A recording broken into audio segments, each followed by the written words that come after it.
Good afternoon, ladies and gentlemen, and welcome to this afternoon's session of the Global Market Theatres.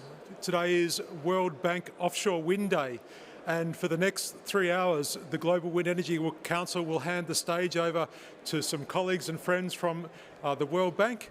And to kick it off, we have a wind expert and a legend in the wind industry, offshore wind industry, Alistair Dutton, to walk us through the panel. Alistair will be taking the panel about around the regions, and the first regions we're going to be looking at is South and East Asia. So please welcome the panel and Alistair. Thank you very much, Stuart. Okay, so it's a great pleasure to bring countries from South and East Asia. I will let them introduce themselves, then I've got a series of questions to get us going, but I'd very much invite questions from the audience and get some interaction going, so feel free, put your hand up and we'll get a microphone to you. But if I could just ask Mylene to introduce yourself. Yes, thank you, Alistair. My name is Mylene Kapongkol. I'm the officer in charge, Assistant Secretary of the Department of Energy, Philippines. So we're in charge of issuing policies, and actually that would include issuance and administration of service contracts for renewable energy projects. A lot's happening in the Philippines, so definitely lots of questions from Mylene. I'm Mapatrana, Secretary Minister of Power and Energy of Sri Lanka. We are making policies as well as implementing some projects related to the energy and power sector. Thank you. And your neighbors in India? Yeah. My name is Moreshwar Dhakate. I am Chief Engineer in Central Electricity Authority. It is the attached technical wing in Ministry of Power. So we make policy decisions or help Ministry in taking the policy decisions. So there are various wings. So with the overall grid we handle. And my particular division, renewables, we handle all sort of REs and policy and everything. I suspect you're very busy at the moment. And Mr. Ho. Yeah, hello everybody. My name is Phạm Nguyên Hùng. I come from the Ministry of Industry and Trade of Vietnam. I'm a Deputy Director General of Electricity and Renewable Energy Authority. Hello everybody, and thank you all of you attend today. So we have Philippines, Sri Lanka, India and Vietnam. Quite an audience. I'll start the questions away, but I'll also be looking out for hands up at any time. So, Mylene, why is your country interested in developing offshore wind, and do you have any targets? Yes, thank you, Alistair.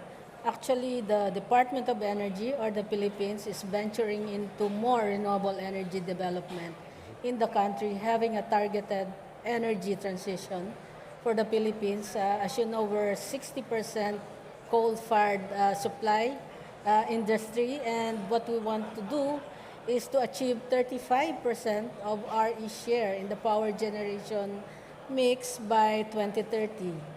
And we're developing the necessary policies and investment-friendly policies and programs that would enable all the renewable energy to come into the Philippines and invest. It's happening quite fast. Yes, actually, it's fast. Which is good. And Sri Lanka, what's your interest? Yeah, Sri Lankan government stepping up the effort to achieve 70% of the renewable energy target in year 2030. To achieve this ambiguous target, last existing power capacity of 750 megawatt need to be increased to the additional, adding another 4,800 megawatt, while enhancing wind power capacity of existing 248 megawatt by another 3,500 megawatt in coming years, being the density of population of Sri Lanka and the currently environment and social the constraint effect of the rapid development, and the renewable energy product is very much vital for us. In the same time, the further large legal framework and the land acquisition process of Sri Lanka is fairly cumbersome, In the case of the existing power plant, the renewable energy also taking much time for these kind of constraints we are facing. I think it's a good opportunity for us to make use of these opportunities rather very minimal compared to the rest of other initiatives. Then offshore wind is very much good opportunity for Sri Lanka to take care of the future power generation, not only the domestic as well as in the share with the regional perspective as well as other countries. Very good. And India has been looking at offshore wind for quite a while, but I detect some movement recently. So please share with us what the interest is in India. So India has put in his RE policy. So into the solar is progressing very good. But regarding offshore wind, we have not installed any of the projects. But onshore, we have in place. So out of maybe 50 or 60 gigawatt wind by 2030. So we are now shifting onshore targets to offshore targets. So that is our policy, and we are reframing the policies in that way by the way of purchase obligations. So we have earlier it was the solar RPO and non-solar RPO. Now we have taken that wind RPO that will be compulsory, and that will be applicable for generating from the offshore wind turbines which are commissioned after 2022, not the earlier commission. So it will enforce, the government is enforcing the policy by such ways. So we have the very good targets, and the renovation is going on. And in Vietnam, what's the interest in offshore wind? Việt Nam như các quý vị biết thì chính phủ Việt Nam đã có cái tuyên bố tại cái hội nghị COP26 vào tháng 11 năm 2021 tại Glasgow, Vương quốc Anh. Thì Việt Nam đặt mục tiêu vào trung hòa carbon vào 2050. Và với tốc độ phát triển GDP Việt Nam là khoảng từ 5,5 cho đến 6,5% cho giai đoạn từ 2021 cho đến 2045. Thì cái nhu cầu điện cho phát triển kinh tế là rất lớn. So, as you know, the Vietnamese government has a commitment at COP26 in Glasgow in November last year to have a net zero by 2050. And Vietnam economic growth at 5.5 to 6% from 2021 until 2045. So, the demand for power growth is very big.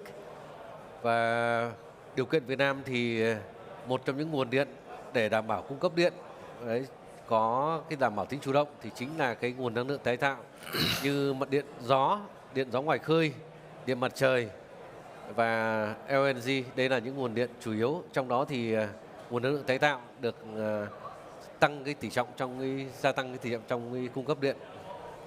So to ensure the energy security, then the renewable energy and LNG, renewable energy, solar, onshore wind, offshore wind, and LNG are the main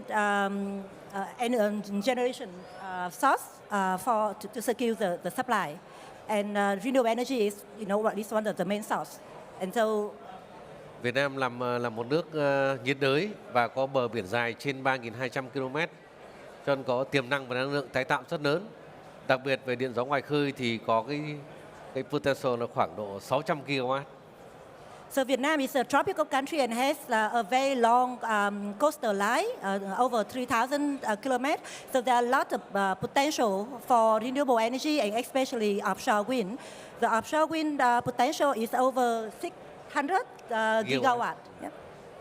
Và đến nay thì cái năng lượng tái tạo đã chiếm khoảng 25% trong tổng công suất của hệ thống điện.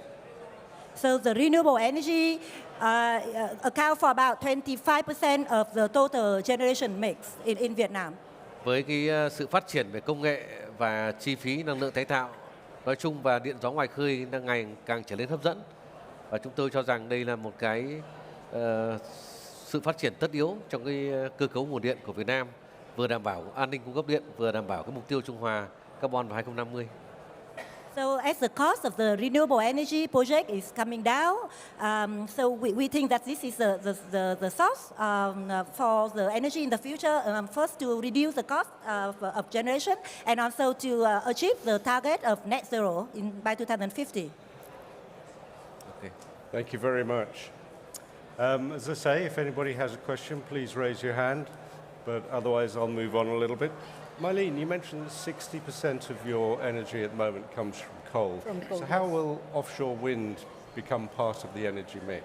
Okay, as we targeted achievement of 35% RE share by 2030, emerging technology provides the necessary gaps, filling the gaps for our energy supply. And offshore wind, when we started the roadmap together with World Bank, when we were supported by World Bank in coming up with a roadmap for the Philippines, before we only have 5 service contracts with about 1.3 gigawatt of power as potential capacity. Right now, after we have launched the roadmap, we're now having 39 service contracts, not to mention the numerous letter of intents that we are receiving. So it's about, right now, the service contract we awarded is about 30 gigawatt. And the demand of the Philippines actually is growing at a speed of 6% on annual basis. So we're seeing a lot of renewables coming in the next few years. That's why the government of the Philippines, together with our donor partners, are making all the necessary facilitation and promotion to come into the Philippines to promote and develop renewable energy, particularly those that are emerging in the country. I think one thing to mention is that all these countries, they're growing their power demand. So offshore wind is not just for decarbonisation, it's very much to supply power in the first place. Just pop to India.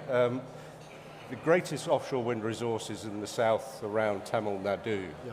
So you're going to have to move all this power north. Yeah.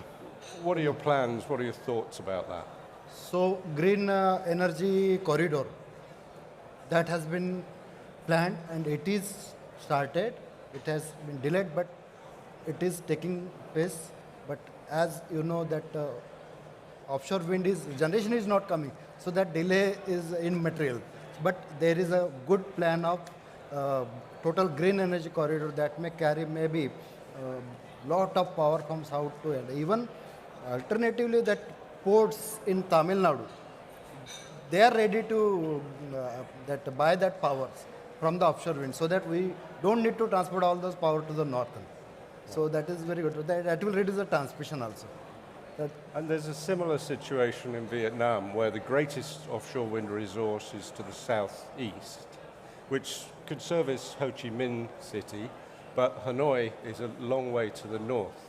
So what are the thoughts in Vietnam as to move the power to the demand? Rồi. Thì chúng tôi có qua cái số liệu cái roadmap World Bank hỗ trợ tài trợ thì có 2 khu vực có cái tiềm năng điện gió lớn, điện gió ngoài khơi lớn. So in the roadmap that's sponsored and done by the World Bank, there are 2 areas that have a big offshore potential. Khu vực có tiềm năng lớn nhất chính là ngoài khơi Nam Trung Bộ. The biggest area is in the south of central Vietnam. Và khu vực ngoài khơi của Vịnh Bắc Bộ có là của miền Bắc thì tuy có thấp hơn miền Nam nhưng mà cũng là một cái khu vực điện gió ngoài khơi cũng tương đối lớn. The northern part is also a bit less than the south, but it still have a lot of potential. Thì chúng tôi cũng có dự kiến là sẽ đầu tư khuyến khích thu hút đầu tư vào cái khu vực điện gió ngoài khơi ở Nam Trung Bộ và xây dựng cái đường truyền tải chuyển 10 gigawatt ra phía Bắc. So we plan to develop the offshore wind in the southern part of the central, and then build a transmission line to transmit 10 gigawatt to the north, where the demand is. Bằng việc là convert cái đường dây 500 AC to 500 DC. So yeah, we plan to convert the 500 kV from AC to DC to transmit that. Xây dựng thêm một cái mạch đường dây một chiều mới nữa. And also build another DC line from the south to the north. Để truyền tải cái điện gió ngoài khơi ở phía Nam cho phụ tải phía Bắc. To transmit those offshore wind power from the south to the demand in the north. Very good. And in Sri Lanka, there are certain parts where the wind is best for offshore. What are your plans? We have already developed some transmission line in that direction. Even the wind farm also started in the Mena Peninsula area also to cater the demand and the generation capacity. We have already done the research, and accordingly we have already constructed. But the southern part of Sri Lanka also we have earmarked, but that is in the second stage. And gradually we are trying our best to enhance the capacity of the transmission line to absorb the existing excess power generating from the offshore wind power. Then there won't be any issues in Sri Lankan context.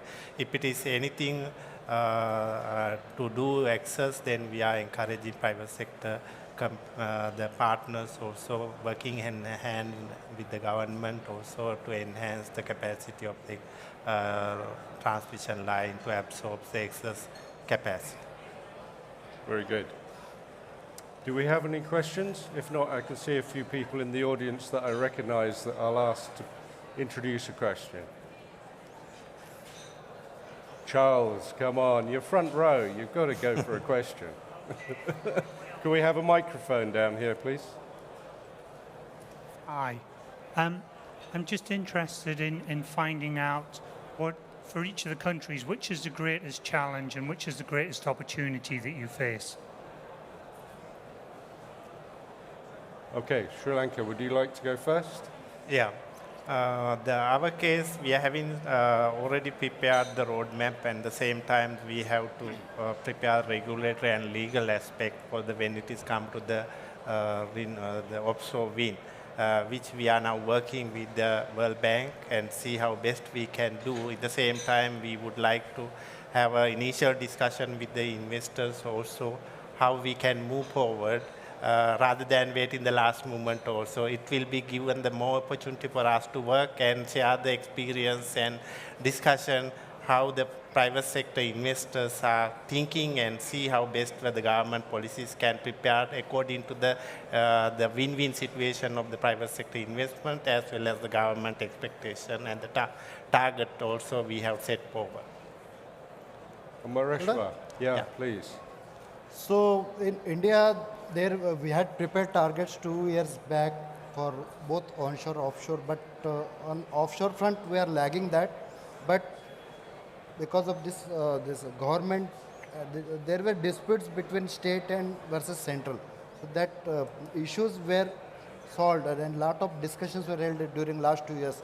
And now we are reframing that the targets so that we are moving from onshore to offshore and more from, because that lot of solar is there. So we want that generation which complements the solar generation during afternoon. So otherwise we need to install the batteries.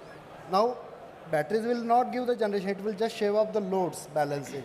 But offshore wind at the similar cost will give us additional generation with a balancing. So we are moving towards offshore. That is with more CEF.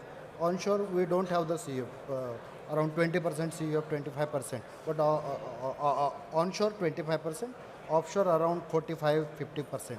So we are moving with that policy, but synchronizing the state's decision and the center's decisions. So that we are enforcing. Sir.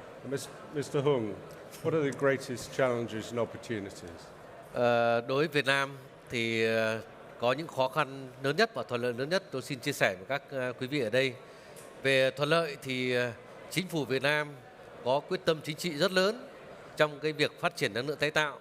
Coi đây là một giải pháp quan trọng để đảm bảo an ninh cung cấp điện và hướng tới mục tiêu trung hòa carbon vào 2050. So about the opportunity, the biggest one is the political willingness from the government to develop the renewable energy for the energy security and also to achieve the target of the carbon neutral. Tiềm năng về điện gió ngoài khơi ở Việt Nam cũng đủ lớn để hấp dẫn các nhà đầu tư trong và ngoài nước. And the offshore wind potential is big enough to attract the investor from international and also domestic. Việt Nam cũng đã phát triển và có được một chút kinh nghiệm về phát triển điện gió gần bờ và trên bờ. Vietnam also has some experience in developing onshore and nearshore wind projects. Về thách thức thì Việt Nam phát triển năng lượng nói chung và đặc biệt năng lượng tái tạo để vừa đảm bảo đủ cung cấp điện nhưng phải với chi phí hợp lý, hài hòa giữa nhà nước, nhà đầu tư và người sử dụng điện. So in terms of challenge, Vietnam want to develop the renewable energy for the supply, but also at the cost that is can be met between the government and the investor, right? Can harmonize state, the benefit between the investor and government consumer. And in the Philippines, what Thank you, are you? Alistair. For offshore wind potential, the government has identified under the ESMAP study around 179 gigawatt of potential offshore wind capacity in the country. And offshore wind is actually emerging, but we see the interest of the private sector into developing offshore wind in the country alongside other renewable energy that we have now in our power sector in the country. The government of the Philippines is committed to renewable energy development. In the last State of the Nation address, President Marcos has emphasized that the Philippines should go for renewable energy. And the Secretary has been mentioning also offshore wind development in the country. The challenge maybe we have right now, considering this is an emerging market, is to capacitate all the government agencies in issuing permits and licenses.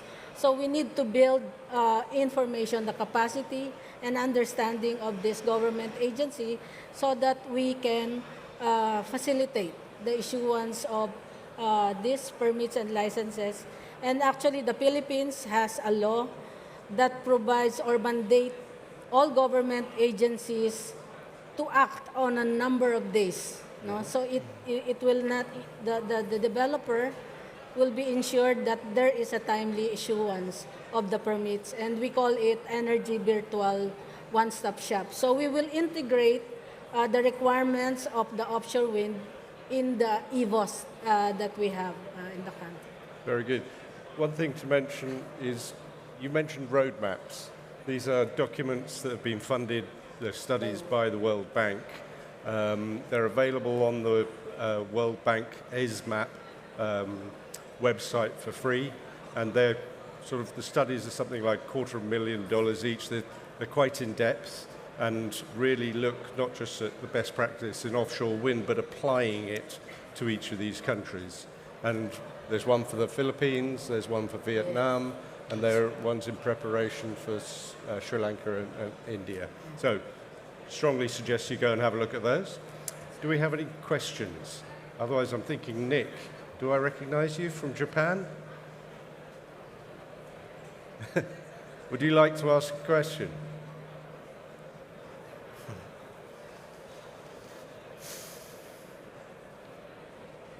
Thank you for pointing me.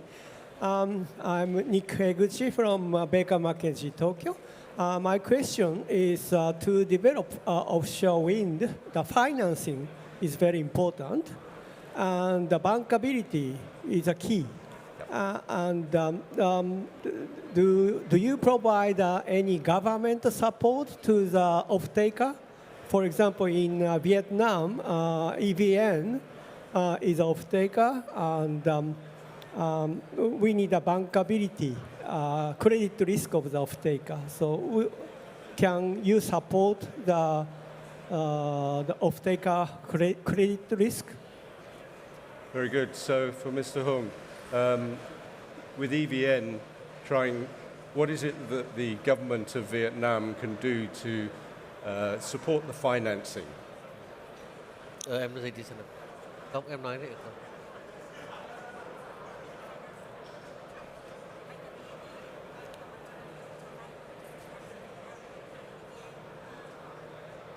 Whilst we're getting ready to answer, I'll ask the same question of you each as to what activities you see needed for bankability? Mr. Hung. Đối với Việt Nam thì chính phủ chỉ đạo Bộ Công Thương là ban hành cái PPA template nhé. Và trong đó thì cái mẫu PPA đó thì nó có các cái điều khoản mà đã đảm bảo cho cái phân bổ rủi ro giữa cái bên nhà đầu tư và bên mua điện là event. So the MOIT, the Ministry of Industry and Trade in Vietnam, issued a template PPA, and in that template there are terms that allocate the risks between EVN and the investor. Thì việc mà cái giá điện thì cũng ban hành, cái Bộ Công Thương ban hành cái khung giá phát điện. MOIT issued the framework for the tariff as well. Thì trước đây giai đoạn đầu thì phát triển năng lượng tái tạo là dùng cái cơ chế feed-in tariff. Thế còn giai đoạn tiếp theo thì sẽ là cơ chế đấu thầu và giá điện trúng thầu hoặc đàm phán thì nằm trong cái khung giá do Bộ Công Thương ban hành. So initially there was a feed-in tariff for the renewable energy project, but later on there will be an auction to determine the tariff, and the tariff will be in that framework.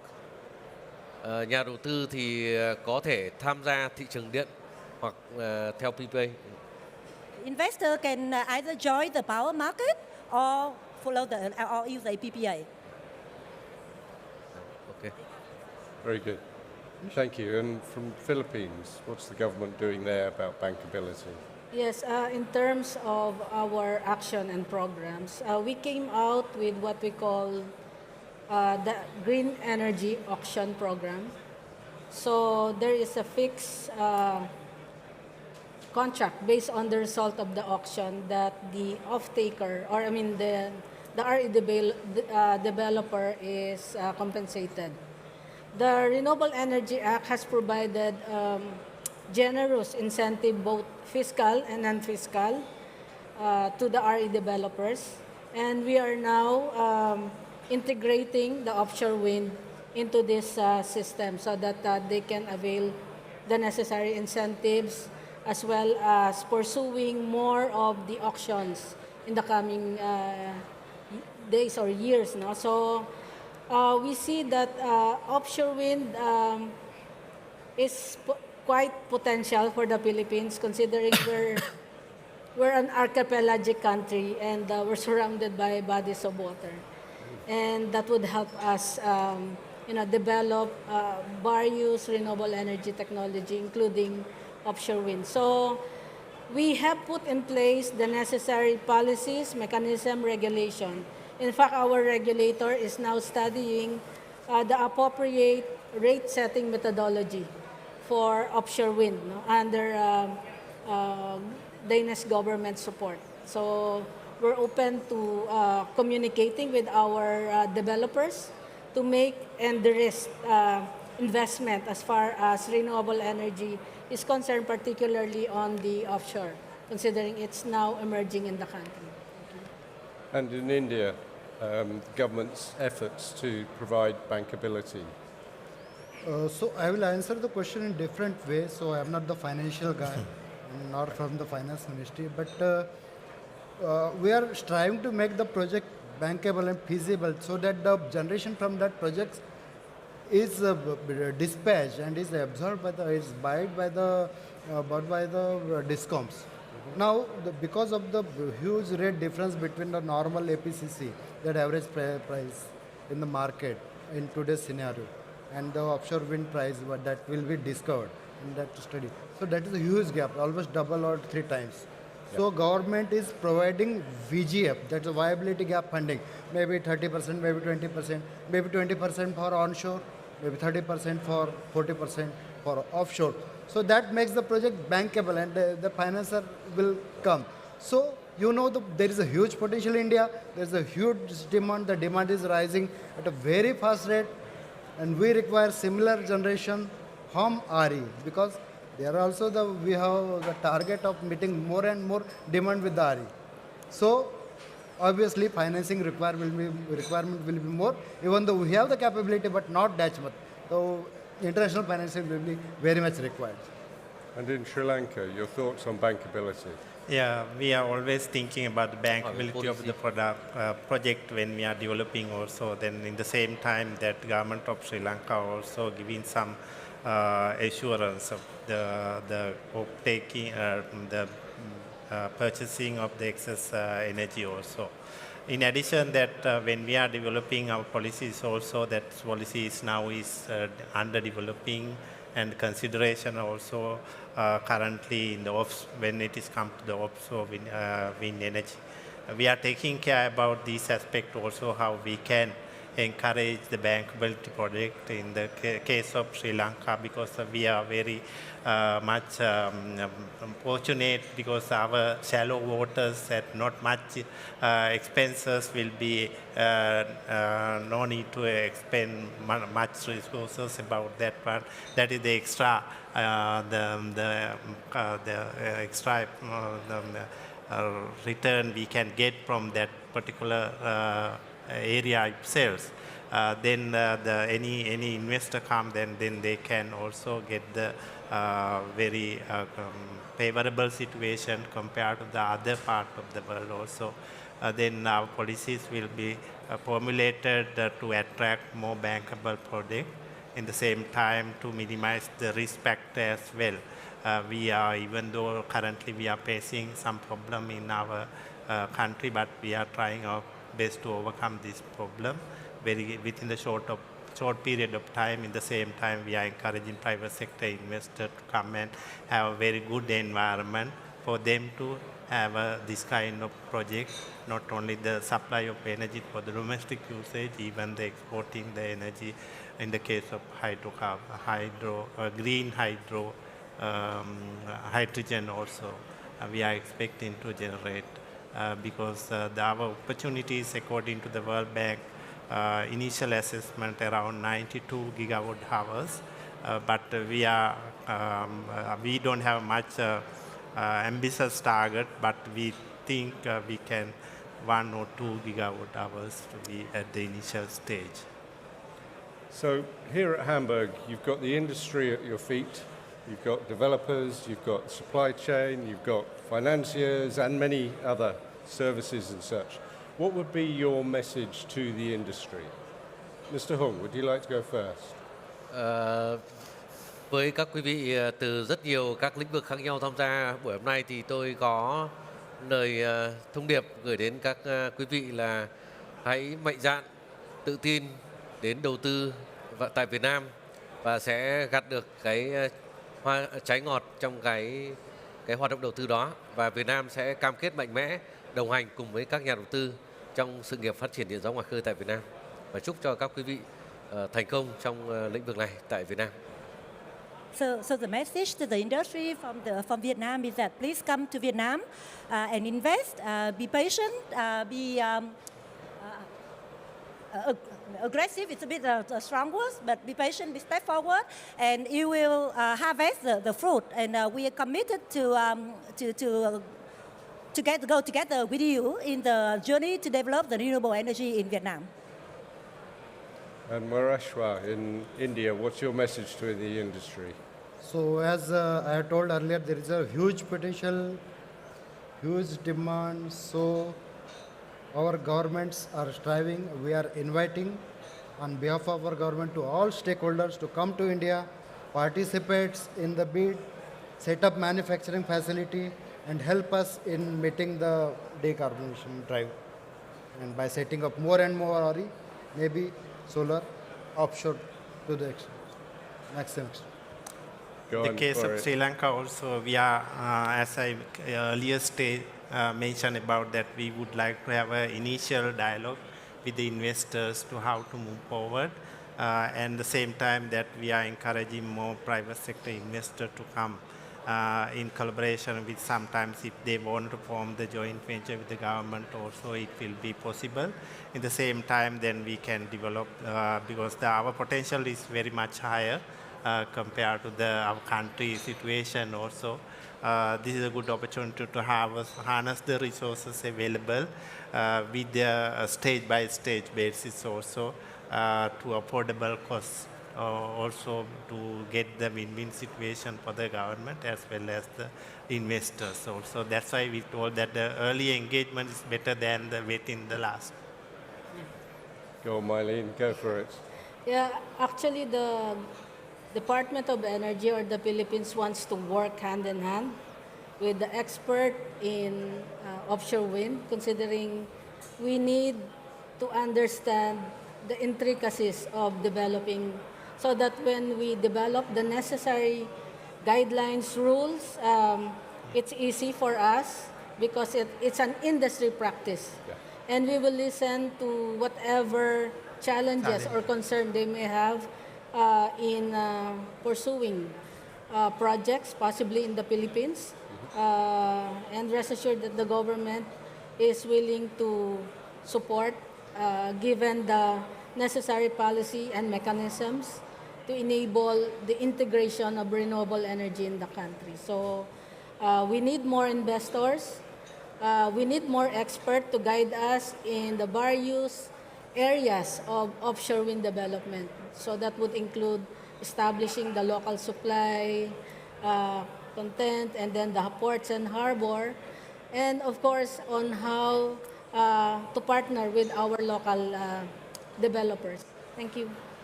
Very good. So, South and East Asia is open for business. Could I ask you to have a round of applause for our participants?